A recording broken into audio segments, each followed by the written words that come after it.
Hi everyone, today's question is take a pause and if you know the correct answer, please post it in the comments below. Given below are two statements.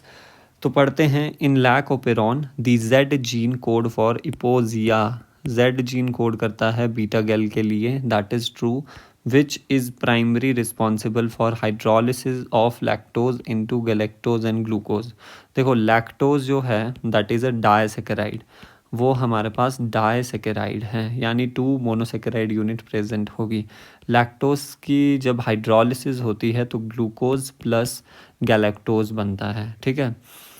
अब हमारे पास इस reaction को catalyse कराया जाता है by the lactase enzyme. Basically इतना याद रखना, कौन सा एंजाइम? Lactase enzyme. और लैक्टेज एंजाइम जो है वो एक्चुअली क्या है, बीटा गैलेक्टोसाइडेज को ही हम बोलते हैं।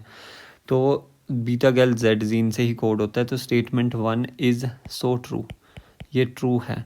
नेक्स्ट स्टेटमेंट है in addition of lactose glucose और गैलेक्टोज कैन ऑल्सो भी इंड्यूस लैक ओपेरॉन। ये बिल्कुल गलत है। जो आपके पास इंड्यूसर है लैक ओपेरॉन का, इंड्यूसर जो है वो बेसिकली एक केमिकल होगा या फिर सबस्ट्रेट होगा जो कि ओपेरॉन को ऑन करवाएगा, इंड्यूस कराएगा। नाम में ही है कि वो इंड्यूस करा रहा है। तो कैसे करवाएगा? इंड्यूसर का अगर आपको पता होगा, इंड्यूसर का मैंने बताया था, इंड्यूसर की बाइंडिंग साइट होती है रिप्रेसर।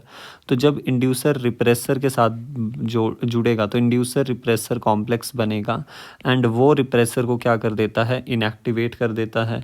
और अभी मैंने बताया कि रिप्रेसर किसके साथ बाइंड करता है, ऑपरेटर के साथ। जो इनएक्टिवेटेड रिप्रेसर है can not bind to the bind and block operator, bind and block operator, जिसकी वजह से क्या होगा, ओपेरॉन ऑन हो जाएगा, ओपेरॉन ऑन हो जाएगा।